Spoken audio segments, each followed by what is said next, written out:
Guys, welcome back to my channel. So ನೆನ್ನೆ ಎಪಿಸೋಡಲ್ಲಿ ತ್ರಿವಿಕ್ರಮ್ ಅವರು ಮೋಕ್ಷಿತಾಗೆ ಏನೋ ಒಂದು ರೀಸನ್ ಕೊಟ್ಬಿಟ್ಟು ಅವರ ಒಂದು ಫೋಟೋನ ಮಡಿಕೆಗೆ ಅಂಟಿಸ್ಬಿಟ್ಟು ಹೊಡಿತಾರೆ.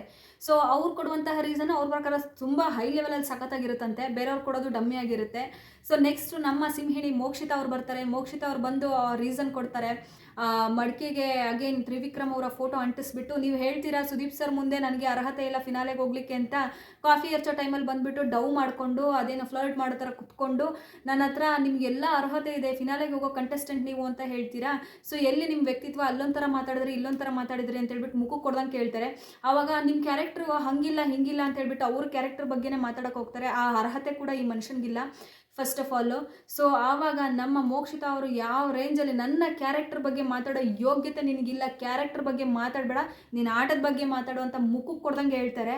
ಸೊ ನೋಡ್ಕೊಂಡು ಹೋಗೋಣ ಬನ್ನಿ ಯಾವ ಥರ ಇತ್ತು ಎಪಿಸೋಡ್ ಅಂತ ಹೇಳ್ಬಿಟ್ಟು. Hello guys, welcome back to my channel. So ಇವತ್ತಿನ ಈ ವಿಡಿಯೋದಲ್ಲಿ ನಾವು ಡಿಸ್ಕಸ್ ಮಾಡೋಣ ನೆನ್ನೆಯ ಎಪಿಸೋಡ್ ಯಾವ ರೀತಿ ಇತ್ತು ಅಂತ ಹೇಳಿಬಿಟ್ಟು. ಸೊ ಲಿಟ್ರಲಿ ಸಖತ್ ಫನಿಯಾಗಿತ್ತು, ಸಖತ್ ಇರಿಟೇಟಿಂಗ್ ಅನ್ನಿಸ್ತಾ ಇತ್ತು. ಯಪ್ಪ ಏನು ಹೇಳಿದ್ರು ಡ್ರ್ಯಾಗ್ ಮಾಡಿ ಮಾಡಿ ಮಾಡಿ ಆ ಅಡ್ವರ್ಟೈಸ್ ನೋಡೋಕ್ಕಾಗ್ದಿರಾ, ಆ ಎಪಿಸೋಡ್ ನೋಡೋಕ್ಕಾಗ್ದಿರಾ, ಆ ಮಂಜು ಹೊಡೆಯೋದು ನೋಡೋಕ್ಕಾಗ್ದಿರಾ, ನಮ್ಮ ತಲೆ ನಾವೇ ಚಚ್ಕೊಂಡು ಕೂತ್ಕೊಳ್ಳೋ ಥರ ಆಗಿತ್ತು. ಅಷ್ಟು ಒಂಥರ ಡ್ರಾಮ್ಯಾಟಿಕ್ ಆಗಿತ್ತು ಒಂದು ಎಪಿಸೋಡ್ ಅನ್ನೋದು, ಸಖತ್ ಫನಿಯಾಗಿತ್ತು. ಸೊ ಇಲ್ಲಿ ನೀವು ಸೂಕ್ಷ್ಮವಾಗಿ ಅಬ್ಸರ್ವ್ ಮಾಡಿದ್ದೀರಾ ಇಲ್ಲ ಗೊತ್ತಿಲ್ಲ. ಸೊ ಕೆಲವರು ಹನುಮಂತ ಹೋಗೋಕ್ಕೆ ಪ್ರಯತ್ನ ಪಟ್ಟರು. ಯಾಕೆ ಅಂತ ಹೇಳ್ತೀರಾ, ಹೇಗೆ ಅಂತ ಹೇಳ್ತೀರಾ? ಸೊ ನಾನು ಎಕ್ಸಾಂಪಲ್ ಸಮೇತ ನಿಮಗೆ ವಿವರಿಸ್ತೀನಿ. ಆವಾಗ ನಿಮಗೆ ಅನಿಸುತ್ತೆ, ಹೋ ಇವರು ಈ ರೂಟಲ್ಲಿ ಬರ್ತಾ ಇದ್ದಾರೆ ಅಂತ ನಿಮ್ಗೆ ಅನಿಸುತ್ತೆ. So last week Sudeep sir ಅವರು ಕೆಲವ್ರನ್ನ ಹೊಗಳ್ತಾರೆ, ಕೆಲವರು ಅಲ್ಲ ಒಬ್ಬರನ್ನ ಹೊಗಳ್ತಾರೆ. ಆ ಒಬ್ಬ ವ್ಯಕ್ತಿ ಯಾರು? ನಮ್ಮ ಉತ್ತರ ಕರ್ನಾಟಕದ ಹುಲಿ ಹನುಮಂತು. ಸೊ ಹನುಮಂತನ ಹಾಡಿ ಹೊಗಳಿ ಹಾರಿ ತೇಲಾಡಿಸ್ತಾರೆ. ಹಾಗೆ ಅಷ್ಟು ಹೊಗಳಿ ಅಷ್ಟು ಮೆಚ್ಕೊತಾರೆ ಸುದೀಪ್ ಸರ್ ಅವರು, ಅಷ್ಟು ಹೊಗಳ್ತಾರೆ. ಯಾಕೆ ಅಂತ ಹೇಳಿದ್ರೆ ಒಂದು ಕ್ಷಣ ತಮ್ಮನ್ನು ತಾವೇ ಹೇಳ್ತಾರೆ, ನಾನು ಕೂಡ ಹಾಗೆ ಇರೋದು ನನ್ನ ಪರ್ಸ್ನಲ್ ಲೈಫಲ್ಲಿ, ಇನ್ನೊಬ್ರು ಸುದ್ದಿಗೆ ಹೋಗಲ್ಲ, ನನಗೆ ಯಾಕೆ ಬೇಕು ಊರು ಬರೀ, ನಾನು ಆರಾಮಾಗಿದ್ದೀನಿ ನನ್ನ ಪಾಡಿಗೆ ನಾನು, ಅದಕ್ಕಂತ ನಾನು ಸ್ಮಾರ್ಟು ಆ ಥರ ಅಂತ ಅಲ್ಲ, ನನ್ನನ್ನು ನಾನು ನೋಡ್ಕೊಳ್ತೀನಿ, ನಮ್ಗೆ ಬೇರೆಯವ್ರದ್ದು ಚಿಂತೆ ನಮಗಿಲ್ಲ ಅನ್ನೋ ಥರ ಅಷ್ಟರ ಮಟ್ಟಿಗೆ ಹೊಗಳ್ತಾರೆ ನಮ್ಮ ಹನುಮಂತ ಅವ್ರನ್ನ. ಸೊ ಅದು ಹೆಂಗೆ ಈ ಎಪಿಸೋಡಿಗೆ ಎಫೆಕ್ಟ್ ಆಯಿತು ಅಂತ ಹೇಳ್ತೀರಾ? ಸೊ ನಾನು ಹೇಳ್ತೀನಿ ಒನ್ ಬೈ ಒನ್ನು. ಸೊ ಇಲ್ಲಿ ನೀವೇ ಅಬ್ಸರ್ವ್ ಮಾಡಿ, ಯಾಕೆ ಹೊಗಳಿದ್ದು ಹನುಮಂತ ಅವ್ರನ್ನ ಅಂತ ಹೇಳಿದ್ರೆ, ಅವರ ಆಡಿದಂತಹ ರೀತಿ, ಅವ್ರ ಫ್ರೆಂಡ್ಶಿಪ್ಪು ಮತ್ತು ಅವ್ರದ್ದು ಒಂದು ಕ್ಲೋಸ್ನೆಸ್ಸು ಯಾವುದೂ ನಾಮಿನೇಷನಿಗೆ ತೊಗೊಂಬಂದಿಲ್ಲ. ಎಲ್ಲಿ ಯಾರ ಹೆಸರು ತೊಗೋಬೇಕು ಅವ್ರ ಹೆಸರನ್ನು ತೊಗೊಂಡಿದ್ದಾರೆ, ಎಲ್ಲಿ ಯಾವ ಕಾಮಿಡಿ ಮಾಡಬೇಕು ಅಲ್ಲಿ ಮಾಡಿದ್ದಾರೆ, ಎಲ್ಲಿ ವಾಯ್ಸ್ ರೈಸ್ ಮಾಡಬೇಕು ಅಲ್ಲಿ ಮಾಡಿದ್ದಾರೆ, ಎಲ್ಲಿ ಆಟಾಡಬೇಕು ಅಲ್ಲಿ ಆಡಿದ್ದಾರೆ. ಸೊ ಅದು ಹೇಗೆ ಇಲ್ಲಿಗೆ ಬಂತು, ಇಲ್ಲಿ ರಿಲೇಟ್ ಆಯಿತು ಅಂತ ಹೇಳಿದ್ರೆ, ತ್ರಿವಿಕ್ರಮ್ ಅವ್ರನ್ನ ತೊಗೊಳ್ಳಿ, ಭವ್ಯ ಅವ್ರ ಫ್ರೆಂಡ್ಶಿಪ್ ತೊಗೊಳ್ಳಿ, ಅಷ್ಟು ಕೋಳಿ ಜಗಳ ಆಡ್ತಾರೆ. ಅದು ಯಾವಾಗಿಂದ? ಸುದೀಪ್ ಸರ್ ಹೊಗಳಿ ಆದಮೇಲಿಂದ ಜಗಳ ಆಡೋಕ್ಕೆ ಸ್ಟಾರ್ಟ್ ಮಾಡ್ತಾರೆ. ಯಾಕೆ? ಅದು ಒಂದು ನನಗನ್ಸಿದ ಪ್ರಕಾರ ಪರ್ಸ್ನಲಿ ಯಾವ ಥರ ಕಾಣಿಸ್ತಾ ಇದೆ ಅಂತ ಹೇಳಿದರೆ, ಎಲ್ಲೋ ಒಂದು ಕಡೆ ಅಟೆನ್ಷನ್ ಸೀಕಿಂಗ್ ಅಂತ ಹೇಳ್ತಾರಲ್ವ. ಸೊ ಗಮನ ಎಲ್ಲ ನಮ್ಮ ಕಡೆ ಬರಬೇಕು. ಸೊ ಈ ಮನೇಲಿ ನಾವಿಬ್ಬರು ಜಗಳ ಆಡ್ತಿದ್ದೀವಿ ಅಂತ ಎಲ್ರಿಗೂ ಗೊತ್ತಾಗಬೇಕು, ಮನೇಲಿ ಇರೋರಿಗೆ. ಸೊ ನಾವು ಜಗಳ ಆಡ್ತಿದ್ದೀವಿ ಅಂತ ಗೊತ್ತಾಗಬೇಕು, ನಾವು ಒಬ್ರನ್ನ ಕಂಡ್ರೆ ಒಬ್ರು ಹುಡ್ಕೊತಾ ಇದ್ದೀವಿ ಅಂತ ಗೊತ್ತಾಗಬೇಕು. ಸೊ ಹಾಗೆ ಹನುಮಂತಿ ಯಾವ ರೀತಿ ಫ್ರೆಂಡ್ಶಿಪ್ ಅಂತ ಬಂದಾಗ ಫ್ರೆಂಡು ನೋಡಲ್ಲ, ಹೇಗೆ ನಾಮಿನೇಷನ್ಗಾಗಿರ್ಬೋದು ಮತ್ತೊಂದಕ್ಕಾಗಿರ್ಬೋದು ಹೆಸರನ್ನ ತೊಗೋತಾರೋ, ಹಾಗೆ ನಾವು ಹೆಸರನ್ನ ತೊಗೊಂಡು ನಮ್ಮ ಫ್ರೆಂಡ್ ಅಂತಲೂ ನೋಡಿದ್ರೆ ಹೆಸರು ತೊಗೊಂಡು ನಾವು ಎಲ್ಲದಕ್ಕೂ ಅಂದರೆ ನಾವು ಫ್ರೆಂಡ್ಶಿಪ್ನ ಗೇಮ್ಗೆ ಅಡ್ಡ ಇಡಲ್ಲ, ನಾವು ಹೆಸರು ತೊಗೊಳ್ತೀವಿ ಅನ್ನೋದನ್ನು ಪ್ರೂವ್ ಮಾಡ್ಕೊಳ್ಳೋಕ್ಕೋಸ್ಕರನೇ ಈ ಒಂದು ಟಾಸ್ಕ್ ಆಡ್ದಂಗಿತ್ತು ನೆನ್ನೆ ಒಂದು ಎಪಿಸೋಡು. ರಿಯಲಾಗಿ ನನಗೆ ಹಾಗೆ ಅನ್ನಿಸ್ತು ಕೂಡ. ಯಾಕೆ ಅಂತ ಹೇಳ್ತೀರಾ? ಸೊ ಏನು ಆ ಒಂದು ಮಡಿಕೆ ಹೊಡೆಯೋದಿರುತ್ತೆ, ಭವ್ಯ ಹೆಸರು ತೊಗೊಳ್ತಾರೆ, ಅದು ಏನು ರೀಸನ್ ಕೊಡ್ತಾರೋ ಏನೋ, ನನಗಂತೂ ಸಖತ್ ಕಾಮಿಡಿಯಾಗಿತ್ತು. ಅವ್ರು ಹೇಳೋದು ಇವ್ರಿಗೆ ಅರ್ಥ ಆಗ್ತಿಲ್ಲ, ಇವ್ರಿಗೆ ಹೇಳೋದು ಅವ್ರಿಗೆ ಅರ್ಥ ಆಗ್ತಾಯಿಲ್ಲ. ಆ ಒಂದು ಮೀನಿಂಗ್ಫುಲ್ ಕಾನ್ವರ್ಸೇಷನೇ ಇರಲಿಲ್ಲ ತ್ರಿವಿಕ್ರಮ್ ಮತ್ತು ಭವ್ಯ ಅವ್ರ ಬಗ್ಗೆ. ಜಗಳ ಮಾಡ್ಕೊತಾರೆ, ಕೋಪ ಮಾಡ್ಕೊತಾರೆ, ತಿರ್ಗಾ ಹೋಗ್ಬಿಟ್ಟು ಮತ್ತೆ ಒಂದಾಗ್ತಾರೆ, ಊಟ ಮಾಡೋ ತಟ್ಟೆ ಮುಂದೆ ಕುತ್ಕೊಂಡು ಮಾತಾಡ್ತಾ ಇರ್ತಾರೆ. ನನಗಂತೂ ಒಂದು ವಿಷಯದ ಬಗ್ಗೆ ಅರ್ಥ ಆಗ್ತಾಯಿಲ್ಲ, ಬಿಗ್ ಬಾಸ್ಗೆ ಆ ಮನೇಲಿ ತ್ರಿವಿಕ್ರಮ್ ಮತ್ತು ಭವ್ಯನಿಗೆ ಕ್ಯಾಮ್ರಾ ಹಿಡಿಯೋದು ಬಿಟ್ಟು ಬೇರೆ ಯಾರಿಗೂ ಕ್ಯಾಮ್ರಾ ಹಿಡಿಯೋ ಕೆಲಸ ಇಲ್ವಾ ಅಂತ ಹೇಳಿ ಕಾಣಿಸ್ತಾ ಇದೆ. ಯಾಕಂದರೆ ಅವ್ರು ತಿನ್ನೋದನ್ನು ತೋರಿಸ್ತೀರಾ, ಅವರಿಬ್ಬರು ಕುತ್ಕೊಂಡು ಮಾತಾಡೋದು ತೋರಿಸ್ತೀರಾ, ಕೋಳಿ ಜಗಳ ಆಡೋದು ತೋರಿಸ್ತೀರಾ, ರಿಯಲಾಗಿ ಜಗಳ ಆಡೋದು ತೋರಿಸ್ತೀರಾ, ಆಮೇಲೆ ಕುತ್ಕೊಂಡು ಆ ಬೀಪ್ ಸೌಂಡ್ಗಳು ಹಾಕ್ಕೊಂಡು ಮಾತಾಡೋದು ತೋರಿಸ್ತೀರಾ, ಲವ್ ಪ್ರಪೋಸಲ್ ತೋರಿಸ್ತೀರಾ, ಎಲ್ಲ ತೋರಿಸ್ತೀರಾ. ಬೇರೆ ಕಂಟೆಸ್ಟೆಂಟ್ಗಳು ಯಾರೂ ಕಾಣ್ತಿಲ್ವಾ ಸ್ವಾಮಿ ನಿಮಗೆ? ಅದೇ ಕಾಮಿಡಿ ಅನ್ನಿಸ್ತಾ ಇರೋದು, ತುಂಬ ವರ್ಸ್ಟ್ ಅನ್ನಿಸ್ತಾ ಇದೆ, ನಿಜವಾಗ್ಲೂ ಲಿಟ್ರಲಿ ವರ್ಸ್ಟ್ ಅನ್ನಿಸ್ತಾ ಇದೆ. ಸ್ಕ್ರೀನ್ ಪ್ಲೇಸ್ ಅನ್ನೋದು ಅದು ಎಲ್ರಿಗೂ ಸಮನಾಗಿ ಸಿಗಬೇಕು. ಒಂದು ಶೋ, ಒಂದು ರಿಯಾಲಿಟಿ ಶೋ ಅಂದಾಗ ಅದು ಎಲ್ರಿಗೂ ಸಮಾನವಾಗಿ ಸಿಗಬೇಕು.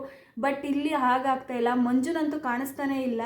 ಹನುಮಂತು ಮೋಕ್ಷಿತ ಅಂತೂ ಕಣ್ಣಿಗೆ ಕಾಣಿಸಲ್ಲ, ಅದೇನು ಮಡಕೆ ಹೊಡೆದ್ರು ಅಷ್ಟೇ ಲಾಸ್ಟ್.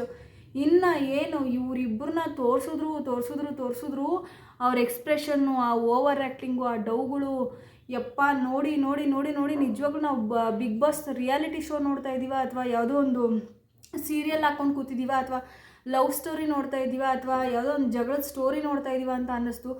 ಆ ರೇಂಜಿಗೆ ಡಬ್ಬ ಥರ ಇತ್ತು ನೆನ್ನೆ ಎಪಿಸೋಡು. ಲಿಟ್ರಲಿ ಅಷ್ಟೊಂದು ವರ್ತ್ ವ್ಯಾಲ್ಯೂ ಅಂತಲೇ ಅನ್ನಿಸ್ಲಿಲ್ಲ ನೆನ್ನೆ ಎಪಿಸೋಡು. ಮತ್ತು ಸಖತ್ ಫನ್ನಿಯಾಗಿತ್ತು ಒಂದೊಂದು ಕಂಟೆಸ್ಟೆಂಟ್ಗಳು ತೊಗೊಂಡಿರೋ ರೀಸನ್ಗಳು. ರಜತ್ ಅವ್ರ ವಿಷಯಕ್ಕೆ ಬಂದರೆ ಅವರು ಮಂಜು ಅವ್ರಿಗೆ ಅಷ್ಟೊಂದು ಕಾಮಿಡಿ ಮಾಡಿಕೊಂಡು ಅಷ್ಟೊಂದು ಮಾತಾಡೋ ಅವಶ್ಯಕತೆಯೇ ಇರಲಿಲ್ಲ.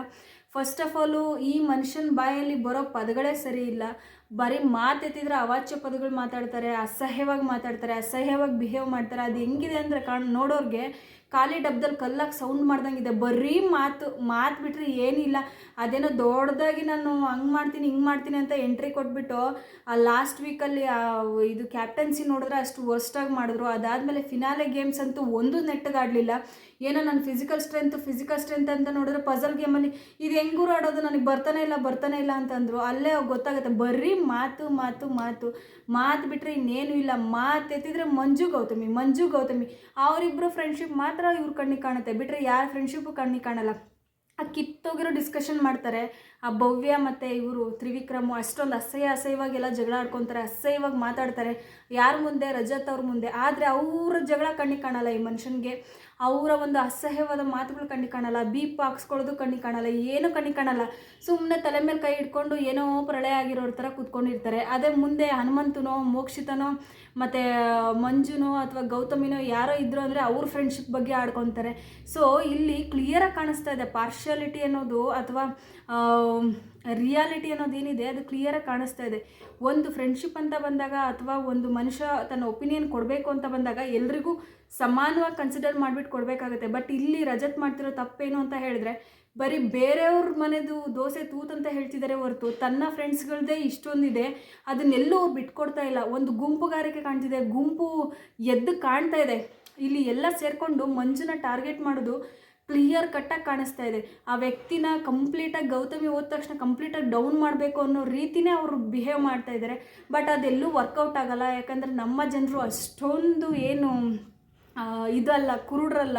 ಸೊ ಕಣ್ಣಿದೆ, ನಾವು ನೋಡ್ತೀವಿ ಯಾರು ಎಷ್ಟು ಓವರ್ ಆ್ಯಕ್ಟಿಂಗ್ ಮಾಡ್ತಾರೆ, ಯಾರೆಷ್ಟು ಡ್ರಾಮಾ ಮಾಡ್ತಾರೆ, ಯಾರೆಷ್ಟು ವುಮೆನ್ ಕಾರ್ಡ್ ಪ್ಲೇ ಮಾಡ್ತಾರೆ, ಮೋಸವಾಗಿ ಗೆದ್ಕೊಂಬಂದಿದ್ದಾರೆ, ಮೋಸವಾಗಿ ಕ್ಯಾಪ್ಟನ್ಸಿ ಆಡಿದ್ದಾರೆ, ಹುಡುಗಿ ಲವ್ ಫ್ಲರ್ಟ್ ಮಾಡಿಕೊಂಡು ಯಾವ ರೀತಿಯೆಲ್ಲ ಹೆಂಗೆ ಆಡ್ತಾಯಿದ್ದಾರೆ ಅಂತ ನಾವು ನೋಡ್ಕೊಂಡು ಬರ್ತಾಯಿದ್ದೀವಿ.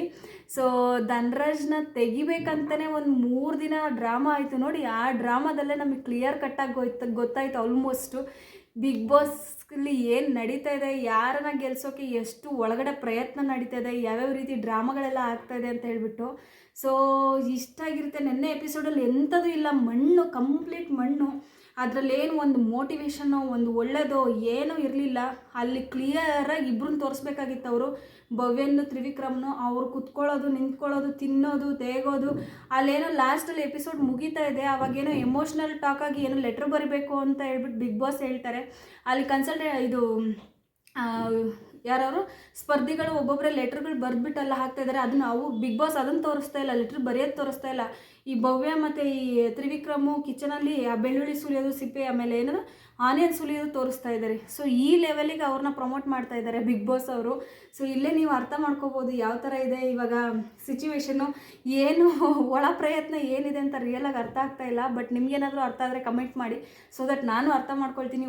ಇವರೇ ವಿನ್ನರ್ ಮಾಡೋಕ್ಕೆ ಆಲ್ರೆಡಿ ರೆಡಿಯಾಗಿದೆ ಬಿಗ್ ಬಾಸ್ ಅನ್ನೋದನ್ನು. ಸೊ ಇಷ್ಟ ಆಗಿರುತ್ತೆ. ನೆನ್ನೆ ಎಪಿಸೋಡ್ ಡಕೋಟ ಥರ ಇತ್ತು, ಒಂಚೂರು ಚೆನ್ನಾಗಿರಲಿಲ್ಲ. ಎಲ್ಲೋ ಯಾರೋ ಮೇಲತ್ಸೋಕ್ಕೆ ಯಾರನ್ನೋ ಹಾಕೊಂಡು ಸಿಕ್ಕಾಪಟ್ಟೆ ತುಳ್ದಂಗಿತ್ತು. ಮೋಕ್ಷಿತನಂತೂ ಡಮ್ಮಿ ಪೀಸ್ ಮಾಡ್ತಾ ಇದ್ದಾರೆ, ಮಂಜುನಂತೂ ಕಣ್ಣಿಗೆ ಕಾಣಿಸ್ತಾ ಇಲ್ಲ, ಹನುಮಂತನಂತೂ ಆ ಸುದೀಪ್ ಸರ್ ಹೊಗಳಿದ್ದು ಆ ವಾರ ಬಿಟ್ಟರೆ ಈ ನೆಕ್ಸ್ಟ್ ಎಲ್ಲೂ ತೋರಿಸಿಲ್ಲ ಆ ಮನುಷ್ಯನ ಪಾಪ. ಸೊ ಏನು ಮಾಡ್ತಾರೋ ಏನೋ ಒಂದು ಗೊತ್ತಾಗ್ತಾ ಇಲ್ಲ. ಈ ರಜತ್ ಅಂತೂ ಬರೀ TRP ಯೂಸ್ ಮಾಡ್ಕೊತಿದ್ದಾರೋ ಅಥವಾ ಈ ಮನುಷ್ಯ ಅದು ಏನು ಆಡ್ತಾ ಇದ್ದಾನೋ ನನಗಂತೂ ಒಂದು ಅರ್ಥ ಆಗ್ತಾ ಇಲ್ಲ. ಬಂದಾಗ ಫೈರ್ ಬ್ರ್ಯಾಂಡ್ ಥರ ಬಂದುಬಿಟ್ಟು ಇಲ್ಲೇನೋ ಯಾರ್ದೋ ಗುಂಪಿಗೆ ಸೇರಿಕೊಂಡು ಗುಂಪಿಗೆ ಸೇರಿದ ಪದ ಆಗ್ತಾ ಇದ್ದಾರೋ, ಬಿಟ್ಟ ಸ್ಥಳ ತುಂಬಿರಿ ಆಗ್ತಾ ಇದ್ದಾರೋ ಏನು ಒಂದು ಅರ್ಥ ಆಗ್ತಾ ಇಲ್ಲ. ಅವ್ರ ಆಟ ಮರೆತುಬಿಟ್ಟು ಯಾವುದೋ ಫ್ರೆಂಡ್ಶಿಪ್ಪಲ್ಲಿ ಮುಳುಗೋಗ್ಬಿಟ್ಟಿದ್ದಾರೆ ಅಂತ ಅನ್ನಿಸ್ತಾ ಇದೆ. ಸೊ ಏನೇ ಆಗಿರಲಿ ನಿನ್ನೆ ಎಪಿಸೋಡ್ ಅಂತೂ ನನಗೆ ಅಷ್ಟು ಇಷ್ಟ ಆಗಿಲ್ಲ. ಸೊ ನಿಮಗೆ ಇಷ್ಟ ಆಗಿದ್ದರೆ ಲೈಕ್ ಮಾಡಿ, ಶೇರ್ ಮಾಡಿ, ಕಮೆಂಟ್ ಮಾಡಿ. ನಾನು ನಿಮಗೆ ಸಿಗ್ತೀನಿ ಮತ್ತೊಂದು ಎಪಿಸೋಡಲ್ಲಿ. ಇಷ್ಟ ಆಗಿರುತ್ತೆ ನಿನ್ನೆ ಒಂದು episode review. So thank you so much.